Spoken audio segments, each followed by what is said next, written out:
Filho meu, ouve o ensino de teu pai e não deixes a instrução de tua mãe, porque serão diadema de graça para a tua cabeça e colares para o teu pescoço.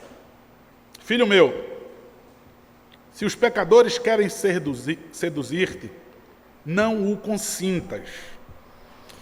Se disserem, vem conosco, embosquemo-nos para derramar sangue, espreitemos, ainda que sem motivos inocentes, traguemos vivo como o abismo e inteiros como os que descem a cova. Acharemos toda sorte de bens preciosos, encheremos de despojos a nossa casa. Lança a tua sorte entre nós. Teremos todos uma só bolsa. Filho meu, não te ponhas a caminho com eles. Guarda das suas veredas os pés, porque os seus pés correm para o mal e se apressam a derramar sangue. Pois debalde se estende a rede à vista de qualquer ave. Estes se emboscam contra o seu próprio sangue e a sua própria vida espreitam. Tal é a sorte de todo ganancioso, e este espírito de ganância tira a vida de quem o possui. Amém. Vamos orar, irmãos. Rogar ao Senhor, suplicar ao Senhor que nos encha da sua palavra através do texto sagrado, seu Santo Espírito mova dentro de nós. Maravilhoso Deus, humildemente nós queremos caminhar com o Senhor para todo sempre, Pai. Na vida que é agora e na que há de ser, Pai. Queremos andar com o Senhor. Ó Deus, em nome do Teu Filho Jesus, quando nós clamamos, Pai, em nome do Teu Filho Jesus, é como se percebêssemos o Teu coração se alargando, os Teus ouvidos, ó Pai, a ouvir a nossa súplica. Sem o Teu Santo Espírito, Pai, serão apenas palavras e palavras soltas ao vento. Mas pedimos, Deus, que a Tua voz se transforme em alimento para o Teu povo nessa manhã. Nos edifica, Pai, nós possamos crescer a cada dia, em graça, em conhecimento do Senhor, mas crescer em direção ao Senhor, Pai, para alcançar cada vez mais a Tua glória, fazendo a Tua vontade, Pai, que é perfeita, que é agradável, que é perfeitamente boa e que é perfeitamente agradável. Ó Deus, em nome de Jesus, com o Teu Santo Espírito, fala aos nossos corações, através da Tua palavra, Pai. Amém. Queridos irmãos, nós entendemos que Provérbios ele é um livro de sabedoria e um livro que desde a época que ele foi escrito, no seu contexto que foi escrito, ele competia assim, não para ver quem era o melhor, mas já existia muitos outros livros de sabedoria, livros de sapiências. E Salomão escreveu ao ver que muitos desses livros estavam sendo escritos e estava tendo, de fato, busca. Os homens estavam buscando, através da sabedoria, de homens que não temiam a Deus. É por isso que logo no início de Provérbios ele vai dizer, olha, o resumo de tudo é temer a Deus. A chave de tudo está em temer a Deus. Esse é o princípio da sabedoria. Eu não vou poder escrever sobre sabedoria se eu não disser, olha, aquele que não teme a Deus, ele não tem sabedoria nenhuma. Aquele que não teme a Deus, ele pode impressionar os seus olhos. Ele pode impressionar o mundo, ele pode receber aplausos. Mas o autor de Provérbios, ele quer dizer com outra palavra, isso não é sabedoria. Sabe por quê? Porque essa sabedoria ela não vai conduzi-lo ao maior triunfo, a maior glória, a maior recompensa, a maior riqueza, a vida. Ela não vai conduzir à verdade. Então, ainda que seja buscado e seja contemplado pelos homens, isso não é sabedoria. Então, é como se Salomão, os outros autores também que ajudaram um pouco, ou como eu já disse no primeiro sermão, eu não quero repetir a introdução toda, os outros que ou escreveram, ou então pegaram do próprio Salomão, ou ouviram dele, e aí compilaram e acrescentaram ao livro de Provérbios, e permitindo Deus porque foi inspirado, eles entenderam, olha, O povo de Deus precisa ter a sua sabedoria. O povo de Deus precisa ter o seu próprio livro, o seu próprio manual de regra de fé e prática. O povo de Deus não pode viver autônomo, e como vocês sabem, o que é que Salomão via? O que é que o sábio, né, o eclesiástico ali, o que é que ele via? Uma nação de Israel agora olhando para fora dos seus muros, olhando para o quintal dos outros, e olhando para os egípcios, olhando para a Ásia, e dizendo assim, olha, os outros povos estão crescendo, o que é que eles estão fazendo? Vamos crescer também, vamos prosperar financeiramente, vamos virar uma potência também, uma nação potência como os outros também estão crescendo. E nessa de querer também crescer, eles se misturaram. E aí Salomão disse, olha, esse povo não está vivendo com sabedoria. Eles estão se perdendo. Eles estão ganhando o mundo todo e estão perdendo a sua alma. Logo depois desse início, né, ainda está bem no início mesmo, Salomão precisa de uma forma de como se dirigir ao povo de Israel para que possa ganhar logo o ouvido deles. Ele usa uma linguagem carinhosa. Nós vamos ver duas repetições aqui, no versículo 8 e no versículo 10. Filho meu. Alguém vai dizer, ele dirigiu, assim como os egípcios faziam, quando escrevia seu livro de sabedoria, dedicavam a um filho específico. Não. Salomão aqui está abrangendo todo o povo de Deus. Ele não está escrevendo aqui especificamente para Roboão. Ele está escrevendo para o povo de Israel. Ele está falando para a nação de Israel. Ele está dizendo assim, olha, eu quero que todos vocês me escutem. Agora vejam, eu não quero que vocês me escutem simplesmente como o rei Salomão. Por causa da minha glória, porque vocês me temem, por causa da minha sabedoria. Eu quero que vocês me escutem como um filho escuta um pai. Então, quando ele diz, filho meu, nós devemos entender, irmãos, que deve haver uma conexão verdadeira. E que conexão é essa? A expectativa daquele filho que olha atentamente para o pai e deseja ouvir da boca do pai alguma coisa. Há uma expectativa do filho de ouvir, de receber, de acatar aquilo, de pôr em prática. E há uma ardente expectativa do pai de ensinar e de ver o filho colocando em prática. Quando ele usa essa expressão carinhosa mesmo, filho, ele espera essa conexão. Nós não estamos falando daquele pai que está de frente à televisão, que chega em casa com a grande desculpa que está muito cansado, que está sem paciência hoje, e aí o filho está na frente da televisão e ele só balbucia alguma reclamação com o filho. Estudou hoje? Obedeceu hoje sua mãe? Como foi na escola? Não é sobre esse ensino que Salomão se dirige ao povo de Israel. Sabe por quê, irmãos? Porque esse que eu acabei de citar, contemporâneo nosso, não funciona. O mundo está provando isso. O mundo, o Brasil, as igrejas que se dizem evangélicas, os nossos lares, infelizmente, exemplos entre nós, não funciona esse método de ensino. Esse relacionamento entre pai e filho. Então, eu volto a repetir. Filho meu, carinhosamente, filho, vem cá. É como aquele filho que sobe no colo do pai e ele está louco para ouvir uma palavra do seu pai. Está louco para ouvir um ensino do seu pai. Louco que eu quero dizer, irmãos, desculpa a expressão, mas é desejoso por demais. Papai vai falar. Ele é um homem sábio, eu confio nele. E aí o pai saber que o filho respeita, que o filho o considera. Ele vai ouvir, ele vai acatar, ele vai colocar em prática. Então ele diz, ouve o ensino de teu pai e não deixes a instrução de tua mãe. Veja, o ensino do pai e a instrução da mãe, ele quer colocar assim, para que ninguém use esse texto de maneira errada. E diga assim, olha aí, tá vendo? A figura que ele colocou foi só do pai. Ou seja, mãe não tem autoridade sobre os filhos, não. A autoridade só é do pai da casa, né, sobre os filhos. Os egípcios pensavam assim, numa cultura em que os filhos não davam ouvidos à sua mãe, não prestavam obediência à sua mãe. Ele quer dizer, entre o povo de Deus, pai e mãe, são autoridades iguais sobre os seus filhos.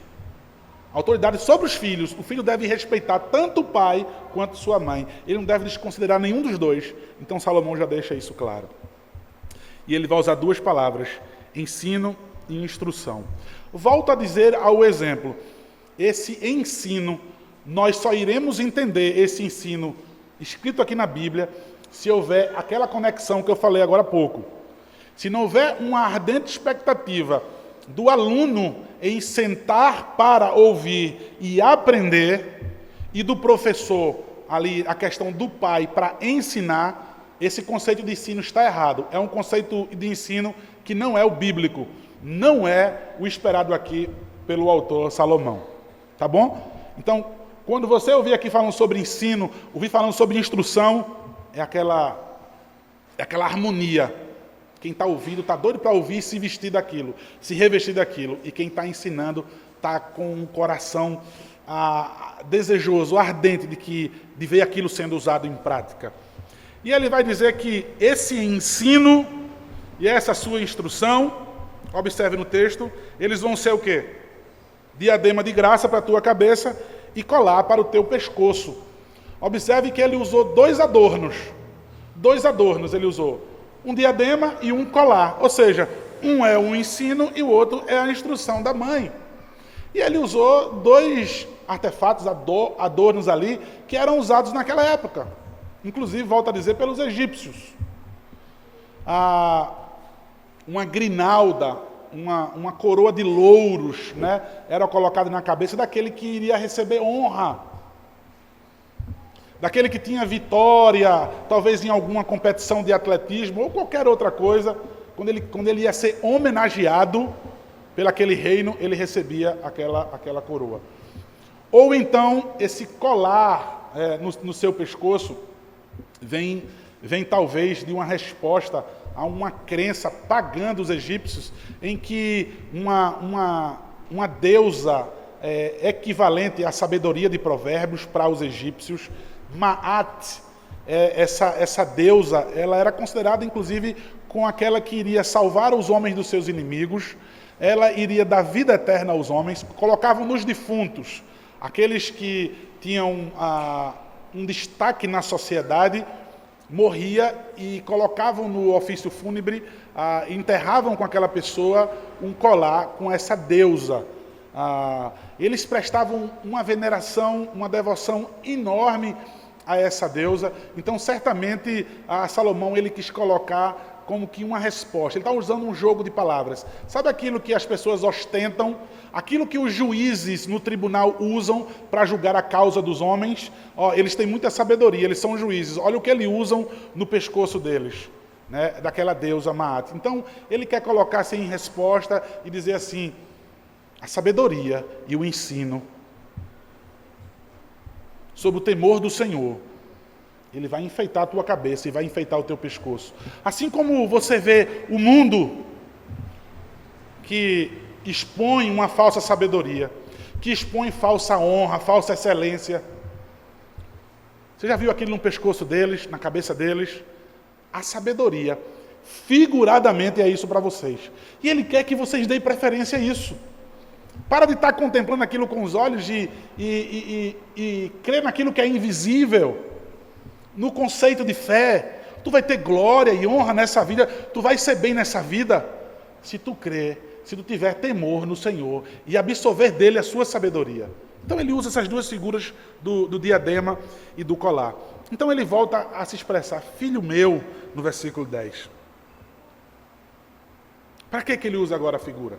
Vê, ele vai e diz assim a expressão de sabedoria, e agora ele vai dizer: olha, se você desprezar esse ensino, se você desprezar essa instrução, sabe o que, é que vai acontecer com você?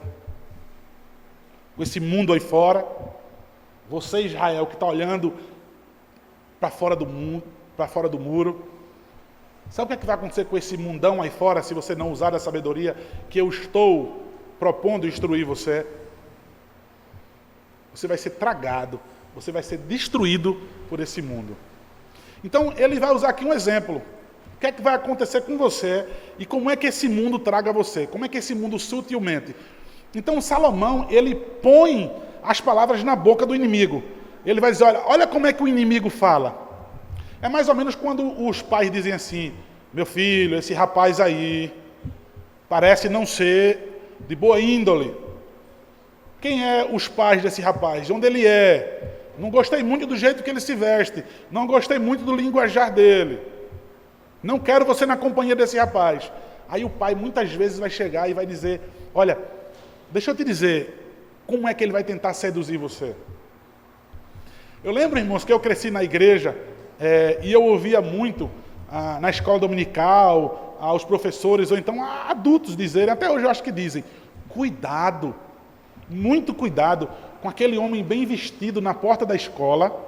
E eu lia também isso, né? Tinha panfletos que diziam, cuidado com aquele homem na porta da escola. Aí dizia como é que ele ia chegar. Oi, rapaz, tudo bem? E ele vai estar muito bem vestido e vai chegar e vai dizer, vem cá, eu quero te oferecer um negócio aqui. É um negócio muito bom, que você vai experimentar, você vai gostar demais. E aquilo é droga. E eu escutava a mesma história de cada maneira mais bonita do que a outra. Isso é uma mentira. Isso é uma mentira. Eu lembro que eu estudei em muitos colégios aqui. Eu lembro que eu estudava, no colégio que eu estudei foi o Santa Úrsula. E na época eu estava, não na minha turma, né, na turma do meu irmão, estava a filha do PC Farias. E foi naquela época da morte dele, e ficou tão famosa aquela menina no colégio, e era cheio de segurança na porta. Ficavam 2 seguranças só na porta, assim, um lá dentro, o outro na esquina e tal. E eu olhava para aquele homem de paletó e gravata assim, eu dizia, rapaz, aquele ali é o cara que oferece droga. Ele é o mais vestido. Mas eu estou falando verdade, irmãos, porque era o que eu lia, era o que eu ouvia. Aquele homem ali é o que oferece droga. Ele está tão bem vestido, e ele falava assim com a gente, bem simpático, para não assustar os alunos, né? Eu digo, é esse que oferece a droga, eu quero papo com esse cara não. Que mentira! Que quem oferece droga para o seu filho é o primo dele, é aquele filho do seu irmão que você, não, aqui eu confio, é ele que vai prostituir a tua filha. É aquela amiga da vizinha que você diz, eu conheço, eu sei quem é ela que vai ensinar coisas terríveis à tua filha. É ele que vai viciar o teu filho nas drogas, que vai levar teu filho para o mundão. Não existe nada disso de vir um desconhecido na rua, na porta do colégio e oferecer. Eu caçava essas pessoas para denunciar a polícia. Eu quero saber quem é o cara que oferece droga nessa escola. Em nenhuma escola que eu estudei, eu achei esse cara bem vestido, bonito, que ofereceu uma droga para você. Isso é ridículo. Quem é que vai aceitar uma droga, um comprimido na boca de um cara que fala bem? Salomão, ele é um homem esperto, sábio, inspirado por Deus, irmãos. O que dizer mais? Ele coloca as palavras na boca do inimigo e ele quer dizer ao seu filho, olha como é que o inimigo faz. Agora prestem atenção. Ele vai colocar a figura do inimigo como um leão devorador. Ele vai devorar você vivo, inclusive. Como um leão pega um cordeiro assim. Um leão com fome é uma coisa muito agressiva.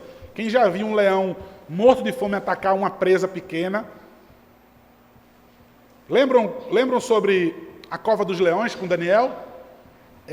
Eles nem desceram ao fundo da cova, os leões já esmagavam os seus ossos, de tão faminto que os leões estavam. Então ele coloca essa figura do inimigo, do homem mundano, como um leão, mas ele não deixa de colocar também ele sendo sorrateiramente como uma serpente. Silenciosa, não ruge, mas que no momento em que você menos espera, ela dá o seu bote peçonhento e mata você com o seu veneno. Então ele vai e, sabendo qual é a linguagem, ele se expressa para o povo de Israel, para o povo de Deus como filhos, carinhosamente como filhos. E me permitam outra ilustração.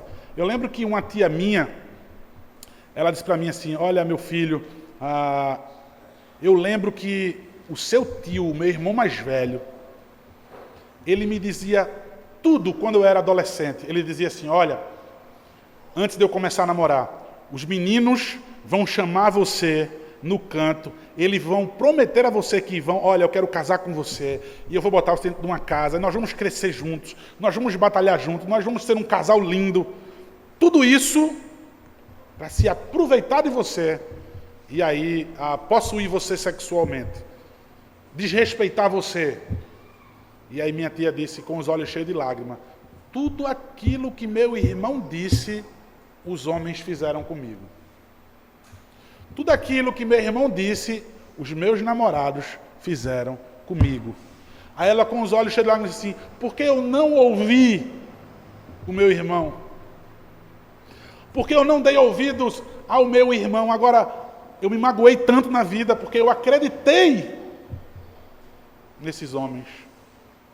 Eles só me usaram, me magoaram. Se eu tivesse ouvido a sua instrução, o seu ensino, se eu tivesse aplicado, me revestido disso, não teria passado por nada disso. Então, irmãos, ele diz, filho meu, se os pecadores, ou seja, aqueles que se opõem a essa sabedoria, aqueles que erram o alvo, aqueles que... Essa palavra pecador aqui, irmãos, ele é colocado também com a ideia daquele que está entre vocês e se opõe à sua conduta. Veja, pecador aqui, ele não está se referindo àquela pessoa distante, passou um bêbado pela rua, aquilo é um pecador. Ele está se referindo àquele que está bem próximo a mim, aquele que eu admiro, aquele que eu acho engraçado, que é simpático, e que eu tenho tantas coisas para qualificá-lo. Ele está dizendo, esses pecadores, que estão bem próximos a você, mas que se opõem à palavra de Deus, se eles querem seduzir-te, eles sabem como é. Olha, eles não vão se apresentar como homens maus. Olha, tudo bem, eu sou teu amigo, você gosta de mim, eu sou simpático. O meu propósito aqui é acabar com sua vida. Meu propósito aqui é fazer com que você se afaste dos caminhos do Senhor, para que você ouça o seu próprio coração, para que você ouça o padrão de vida do mundo, aplique-o e se destrua. Não, eles querem seduzir vocês. Ele diz, não o consintas. Esse consentir aqui não é simplesmente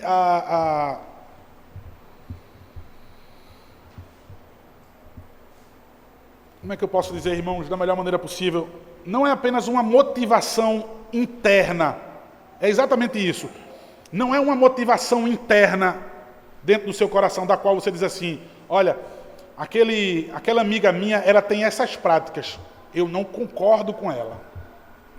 Porém, ela é minha amiguinha, porém eu compartilho com ela disso, daquilo, outro, tal. Agora, a vida dela, naquilo que ela faz,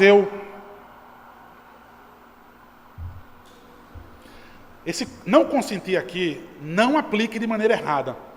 Não é simplesmente, não, é meu amiguinho, a minha amiguinha, mas eu não consinto com aquilo que ele faz de errado. Não é apenas uma motivação interna.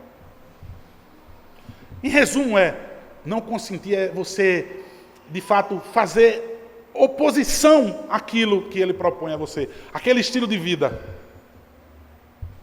E você vive completamente diferente, de maneira que o constrange. O não consentir é isso. É o seu modo de viver incomodar. Irmãos, o tempo todinho aqui, quando ele descreve os homens maus tentando seduzir o povo de Deus, ele está colocando, irmãos, numa linguagem de que está incomodando o tempo todo. Vocês incomodam os ímpios. Na sua faculdade, vocês incomodam o resto dos alunos. Porque o seu não consentir não é simplesmente, internamente eu tenho um conceito. Agora eu fico para mim. Não é. A maneira como vocês caminham, a maneira como vocês falam, a maneira como vocês vivem, vai incomodar o mundo aonde quer que vocês estejam. E essas pessoas querem de todo jeito que vocês caiam. Eles querem que vocês pequem. Eles não vão descansar em vê-lo o tempo todo diferente deles. Se disserem, vem conosco, embosquemo-nos para derramar sangue, espreitemos ainda que sem motivo os inocentes. Olha, esse vem conosco no original dá a ideia de você faz parte da gente. Mas mãe, são meus amigos, eles me aceitam. Na igreja, são tudo um bando de hipócritas. Na faculdade eles não são crentes, no trabalho eles não são crentes, na minha rua eles não são crentes. mas procedem muito melhor do que os crentes. Essa é a linguagem universal. Aonde você for, em qualquer lugar do Brasil, aonde você for, aonde eu já fui, essa é a linguagem universal. Existem pessoas ímpias que têm conduta melhor do que os crentes. Não é crente. Esses dos quais você está dizendo que os ímpios têm uma conduta melhor, eles não são crentes. Ainda que um ímpio, um não salvo, ele possa ter uma conduta moral. Mas ele é um não salvo. Em alguma coisa, ele vai bater de frente contra o seu Deus, do qual você diz que ama, com a prática da justiça, e aí você vai ter que não consentir, ou seja, viver exatamente em direção oposta daquela pessoa, e você vai incomodá-lo. Então veja, vem conosco, estamos juntos, TMJ. Ele faz com que você se sinta um deles. Cara, eles me receberam tão bem. É isso que o texto está dizendo.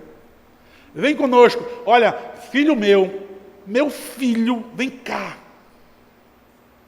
Se aqueles que não são sábios perante o Senhor, se aqueles que não temem ao Senhor, eles quiserem seduzir, deixa eu dizer como é que eles vão fazer para lhe seduzir. Eles vão dizer, cara, vem cá, tu é um amigão, eu gosto de tu. Cara, tu é demais. E eles me dão conselhos, eles me ajudam. Eles estão presentes na hora mais difícil da minha vida e os meus irmãos crentes não estão.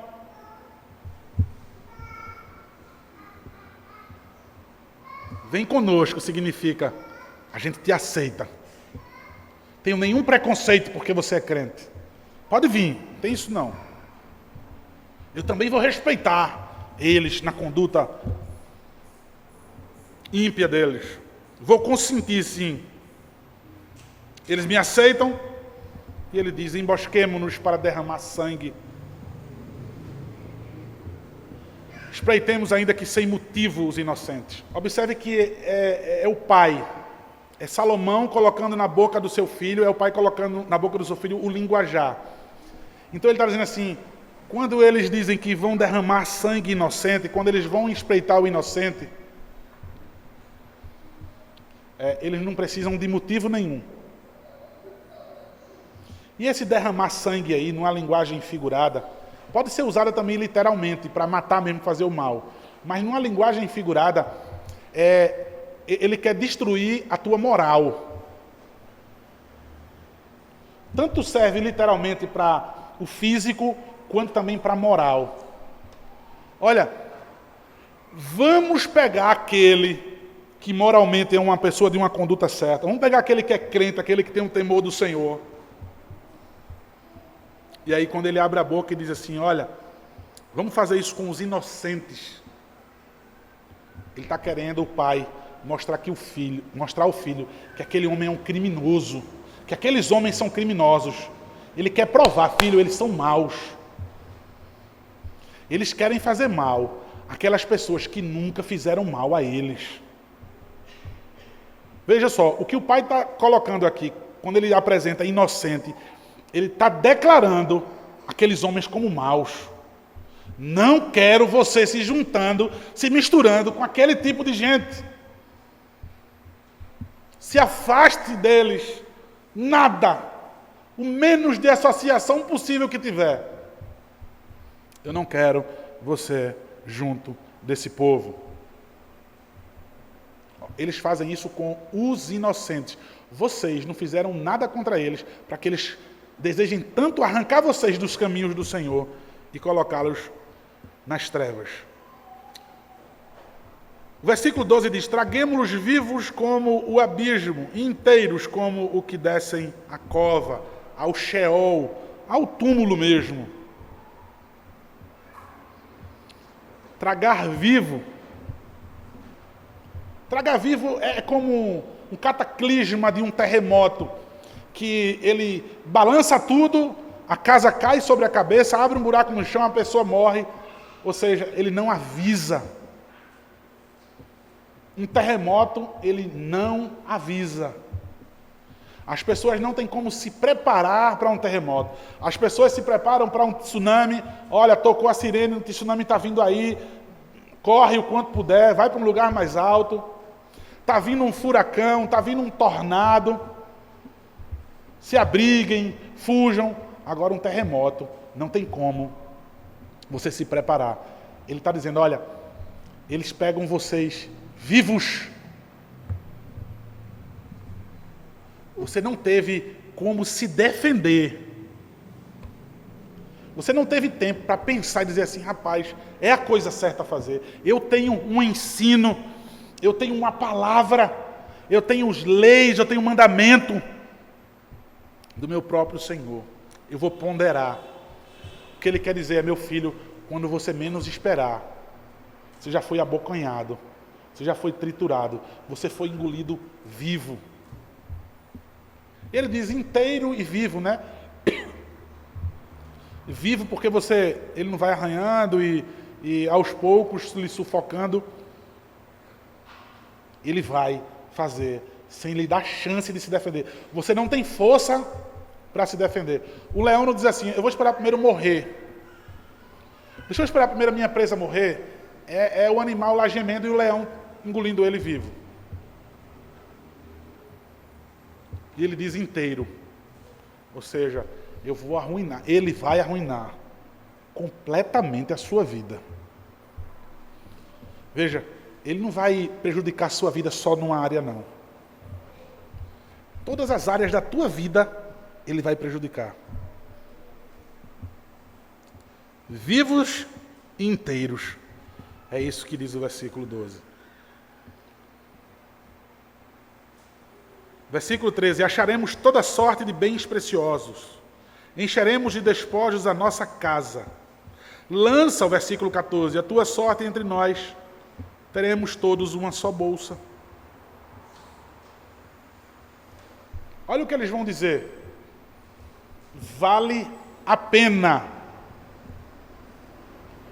Olha, para que ele possa te seduzir, ele vai te apresentar qualidades mentirosas, qualidades falsas do seu caminhar.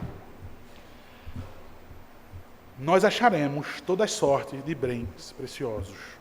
O ganancioso que ele vai dizer aqui no final é aquele que de fato quer buscar prazer rapidamente. Quer buscar prazer de qualquer forma irresponsável. É aquele que quer adquirir bens de maneira desonesta. Aquele que quer ganhar a vida de maneira desonesta. Ele diz, acharemos toda sorte de bens preciosos e encheremos de despojos a nossa casa. Sabe o que ele quer dizer com isso, nossa casa? Isso é tão importante, irmãos, de entender. Mais uma vez ele quer mostrar, eu não estou me dirigindo a pessoas que estão à margem da sociedade.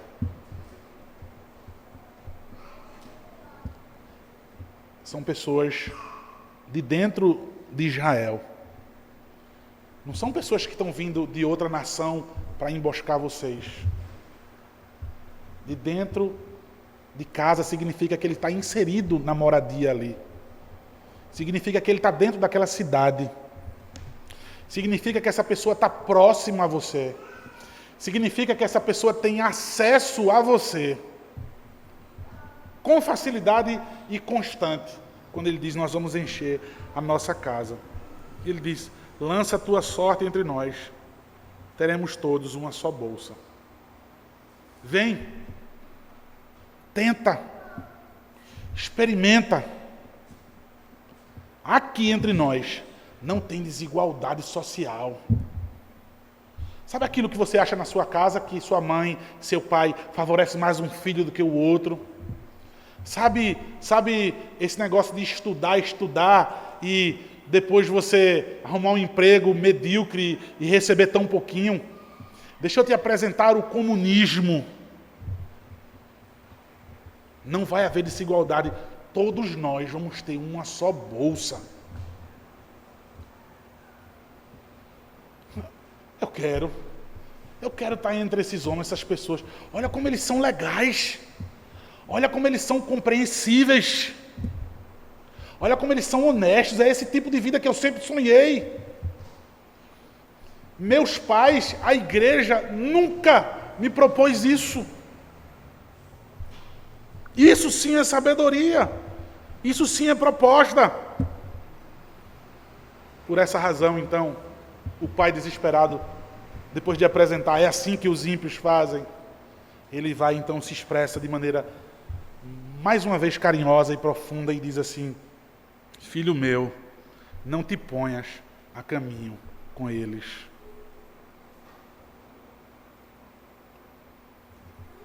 Guarda das suas veredas os pés,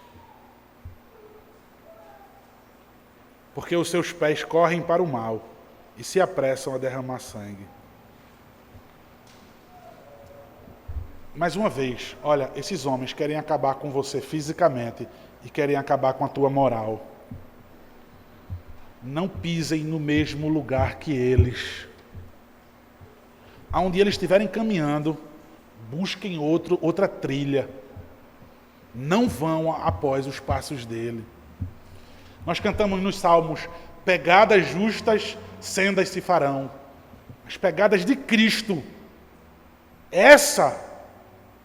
Aquilo que o salmista anunciou. Essas pegadas, sim, é a qual eu devo colocar meu pé dentro daquela forminha, exatamente naquela forminha daquele pé, do meu Senhor e Salvador Jesus Cristo, é o qual eu devo pisar. Mas observe, irmãos, versículo 17: pois debalde se estende a rede, à vista de qualquer ave.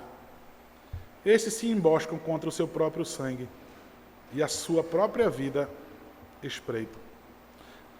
Tal é a sorte de todo ganancioso, e este espírito de ganância tira a vida de quem o possui. Irmãos, quando os homens eles colocam o passarinheiro, né? Aquele que caça passarinho, ele vai colocar uma rede para capturar ali aquelas aves. Vejam, se ele colocar essa rede com os pássaros vendo, vai ser inútil. É inútil você colocar uma rede onde os pássaros vão estar vendo aquela rede. O pai quer dizer para o filho: veja, eles vão colocar redes em lugares onde vocês não conseguem enxergar, onde vocês não estão vendo bem. Eles não vão armar ciladas das quais eles não vão se expor. O pai está expondo para o filho, quer dizer: filho, eles não vão se expor de maneira negativa para você. Eles vão enganar vocês, isso é uma armadilha. Isso é mentira. Eles não têm essa alegria, não têm essa sabedoria, eles não vivem como de fato vocês pensam que eles vivem, como eles dizem viver. Eles querem acabar com você. E ele vai dizer: eles mesmos, inclusive, eles mesmos que estão vendo a armadilha, caem nela. Eles mesmos são alvo dessa sua própria maldade. Porque eles já sofrem e vão sofrer eternamente, porque não temem ao Senhor. Porque não têm a sabedoria do Senhor em sua vida sendo aplicada. Eles mesmos vão sofrer a condenação por essa falta de sabedoria, por essa vida terrível sendo vivida.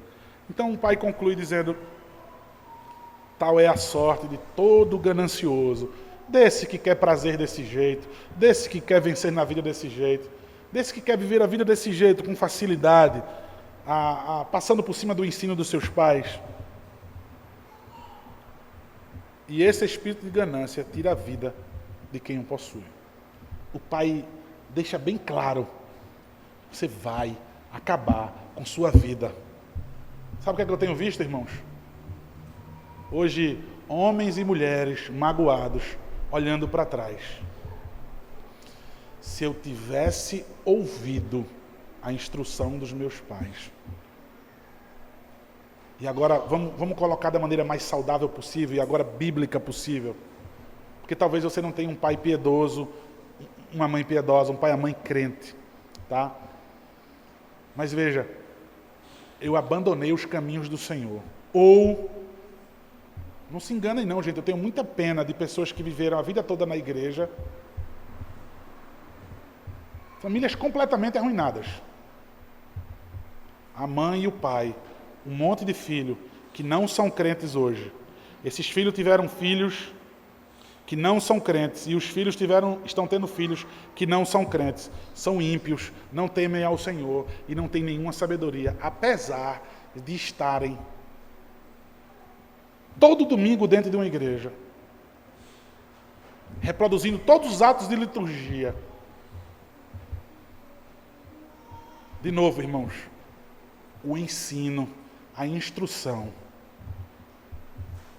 e a expectativa daquele quem vai receber, vai acatar, vai guardar e vai se revestir dela. Irmãos, qual é o maior modelo que nós temos de obediência de um filho ao pai? Quem é o filho do qual nós podemos espelhar e dizer, esse filho aí é um modelo de obediência? Foi obediente até o fim. Todas as humilhações, todas as dores, todas as tentações pelo próprio Satanás que o tentou. E ele foi obediente ao seu pai. Foi obediente até a morte, e a morte mais terrível, tanto física quanto também espiritual, porque recebeu o meu pecado e o seu. Nós temos o maior modelo de um filho obediente, que é o Senhor Jesus Cristo. A Ele nós devemos ouvir. Mateus capítulo 3, versículo 16. Observem. Batizado Jesus, saiu logo da água, e eis que lhe abriram os céus, e viu o Espírito de Deus descendo como pomba, vindo sobre ele. E eis uma voz dos céus que dizia, esse é meu filho amado, em quem eu me comprazo. Ainda também, Mateus capítulo 17, versículo 5, falava ele ainda, quando uma nuvem luminosa os envolveu, e eis que vindo da nuvem uma voz que dizia, este é meu filho amado, em quem me comprazo. Aí veja, irmãos, a ele ouvi.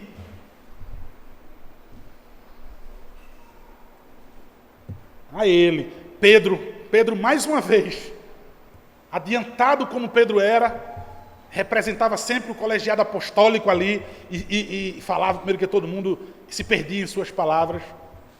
Não, vamos pegar uma tenda aqui para o Senhor Jesus, uma para Elias e uma para Moisés. Na hora, uma nuvem luminosa os envolveu. E dessa nuvem vinha uma voz. Esse é meu filho amado, em quem eu tenho todo orgulho, em quem eu tenho prazer. Esse texto é excelente para Hebreus hoje à noite. Você não vai escutar Elias, Moisés, a suficiência de Cristo. Ouça a Ele. O autor de Provérbios, não esqueça, está dizendo, filho meu, ouve. Jesus Cristo, o Pai está dizendo, a esse meu filho em quem eu tenho um prazer, a ele ouvi. João 20, 31 diz assim, esses porém foram registrados para que vocês possam crer. O que? Os milagres foram registrados para que, com qual propósito? Para que vocês creiam que Jesus Cristo é o Filho de Deus. E para que, crendo, tenhais vida em seu nome. Para que foi Deus deu um milagre daquele jeito? Para que vocês possam crer que Ele era o Filho de Deus. E para que vocês possam ter vida em seu nome. Veja, esse Filho, se você o ouvir, pode lhe dar vida. Agora, a essa vida cheia de ganância, quem a possui, a sua vida é tirada. É isso que Salomão diz. Gálatas capítulo 4, versículo 4. Vindo, porém, à plenitude do tempo, Deus enviou o seu Filho, nascido de mulher, nascido sob a lei, para resgatar os que estavam sob a lei, a fim de que recebêssemos a adoção de filhos. E porque vós sois filhos, enviou Deus ao vosso coração o Espírito do seu Filho, que clama, Abba, Pai. De sorte que já não é escravo, porém, filho, e sendo filho, herdeiro de Deus. Veja, porque Jesus Cristo é Filho, porque nós recebemos esse Filho, nós também somos filhos. Então, a semelhança de Cristo, o Filho, nós devemos ouvir também Deus Pai, a sua palavra, os seus mandamentos, e não ouvir como meros conselhos. E não ouvir como meras propostas, mas acatar, absolver, viver, se revestir disso e viver assim para a glória dele. 1 João capítulo 3 vai falar sobre isso, sobre nós sermos filhos. 1 João capítulo 3, versículo 1 ao versículo 6. Vede que grande amor nos tem concedido o Pai, a ponto de sermos chamados filhos de Deus. E de fato somos filhos de Deus. Por esta razão, o mundo não os conhece. Eu posso dizer, irmãos, por essa razão o mundo quer mesmo tragar vocês. Então segue o versículo dizendo, porquanto não o conheceu a ele mesmo. Amados, agora somos filhos de Deus e ainda não se manifestou o que haveremos de ser. Ou seja, aguardem, coisas maravilhosas vêm por aí. Mas somente os que creem, queridos, sem ver. Conceito de fé de Hebreus. Segue então. Sabemos que quando ele se manifestar, seremos semelhante a ele, porque haveremos de vê-lo como ele é. E assim mesmo se purifica todo o que nele tem essa esperança, assim como ele é puro. Todo aquele que pratica o pecado também transgride a lei, porque o pecado é a transgressão da lei. Sabei também que ele se manifestou para tirar os pecados, e nele não existe pecado. Todo aquele que permanece nele não vive pecando. Todo aquele que vive pecando não o viu e nem o conheceu. Tudo isso porque esse grande amor que ele prova dizendo, você foi feito, filho de Deus. Como no versículo anterior, você foi adotado, você recebeu a adoção de filhos e você tem uma herança. João capítulo 1, versículo 12, mas a todos quantos o receberam. A todos quem, os quantos lhe receberam, deu-lhes o poder de serem feitos filhos de Deus, a saber, aos que creem no seu nome, os quais não nasceram do sangue, nem da vontade da carne, nem da vontade do homem, mas foi Deus, da vontade de Deus, assim ele lhe torna seu filho. Romanos 8, 14. Pois todos os que são guiados pelo Espírito de Deus são filhos de Deus. Todos os que vão por essa sabedoria, todos os que ouvem esse ensino, pois todos os que são guiados pelo Espírito de Deus são filhos de Deus. Romanos 8, 14. E ainda, Gálatas capítulo 3, versículo 26. Pois todos vós sois filhos de Deus, mediante a fé em Cristo Jesus. Porque todos quanto fostes batizados em Cristo, de Cristo vos revestistes. Vejam, irmãos, somente pela fé em Cristo Jesus, você se torna filho de Deus. Se não for por Cristo Jesus, meu irmão, minha irmã, se for apenas por uma vontade própria sua, sem querer um compromisso, sem querer uma paternidade, sem querer se curvar, se submeter a essa filiação, a essa autoridade, ainda que doa, ainda que tenha muitos nãos, ainda que tenha disciplinas, a sua vida será tirada. Mas se você recebe a esse filho, se torna filho também com ele, e você ouve a instrução do seu pai, a recompensa é vida e vida eterna. Nessa manhã, receba Cristo Jesus em seu coração. Seja sábio, absorvendo esse ensino, absorvendo essa instrução. Em nome de Jesus. Amém.